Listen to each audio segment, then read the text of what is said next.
Eu qualificaria a virtude como o desejo de coisas belas e a capacidade de adquiri-las. Você diz que a virtude é a capacidade de adquirir coisas belas. Sim, como conseguir ouro ou prata e um alto cargo no governo. Você diria que essas coisas devem ser obtidas honestamente ou que ainda seriam virtude quando obtidas desonestamente? Claro que não, Sócrates. Nesse caso, parece que tudo que for feito honestamente será virtude e o que não for será vício. Exato. E diríamos que cada uma destas coisas, justiça, coragem, moderação e outras, é uma parte da virtude. Sim. Mas você acha que alguém pode conhecer uma parte da virtude quando não sabe o que é a própria virtude? Não acho. Então, vamos começar de novo. Diga-me o que é a virtude. Sócrates, disseram-me antes de conhecê-lo que você era um questionador, fazia os outros questionarem também, pois agora acho que você deu um nó na minha cabeça e já não sei mais o que pensar. Eu tô te explicando pra te confundir, eu tô te confundindo pra te esclarecer.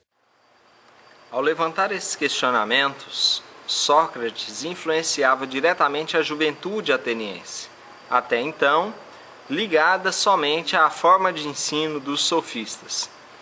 Isso porque, nos questionamentos de Sócrates, a questão moral se tornava o centro da preocupação filosófica. Não se tratava mais de vencer um diálogo ou um embate, mas sim de formular questões sobre a vida do ser humano em sociedade. Dessa maneira, nós percebemos o motivo central da acusação que Sócrates sofrera no seu período. Sócrates foi acusado, então, de desrespeitar os deuses, isso porque ele dizia que existia dentro dele um demiurgo, ou seja, um pequeno deus ou voz, capaz de orientá-lo naquilo que deveria fazer. Isso mais tarde vai ser reinterpretado por Freud, quando esse vai chamar de inconsciente.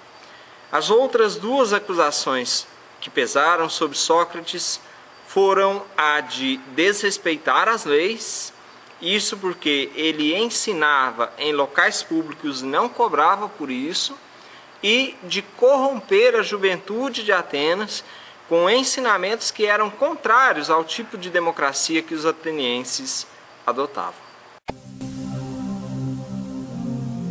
Sócrates foi acusado de ateísmo, de sabotar a fé nos deuses tradicionais e de corromper a juventude de Atenas. Durante seu julgamento perante 500 jurados atenienses, Sócrates explicou como se envolvera em sua jornada.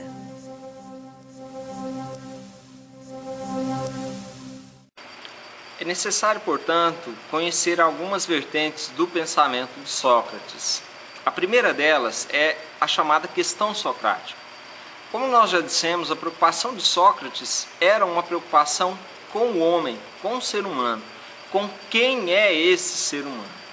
A partir daí, Sócrates faz as suas formulações e a sua teoria sobre a questão da alma. Para Sócrates, a alma do homem era o seu elemento essencial e vital, já que a sua posição era muito próxima da posição dos orfistas, que acreditavam na dualidade corpo e alma, sendo que o corpo seria uma prisão para a alma. É dessa maneira que Sócrates irá formular o seguinte princípio: cuida da alma e não do corpo, já que o corpo é perecível.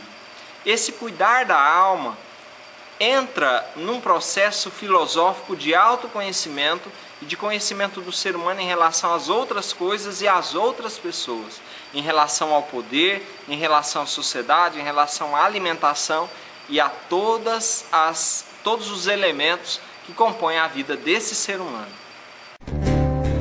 O mundo me condena e ninguém tem pena, falando sempre mal do meu nome. O segundo princípio é o princípio da moralidade. Para Sócrates, o homem tem como base de sua vida a areté ou virtude, escrita em grego. A areté seria a forma como o indivíduo se desenvolve, age e se orienta em sociedade. O segundo princípio é o princípio do desenvolvimento da pessoa em relação ao mal. Se o indivíduo pratica o mal, é porque não conhece o bem. Então, dessa maneira, ao invés de escolher o bem, ele só pode escolher aquilo que conhece, ou seja, o mal.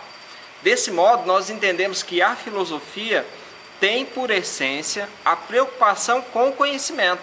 Conhecimento daquilo que o ser humano é, daquilo que ele faz, de como e por que ele faz. A partir daí, Sócrates formula os seus princípios de moralidade.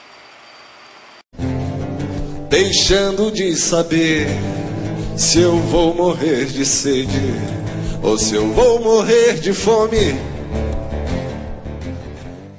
O conceito de psique para Sócrates deriva da sua posição em relação à liberdade. Para ele, o homem é livre à medida que se liberta dos seus instintos e das suas necessidades corpóreas. É desse modo que ele irá formular que a persuasão é um mal em si mesmo por se tratar de um ato de violência, uma vez que o indivíduo pode vencer um diálogo sem a violência e, portanto, sem a disputa. Então não seria vencer, mas seria buscar a verdade e estar com a razão daquela situação em si mesmo. A filosofia hoje me auxilia a viver indiferente assim.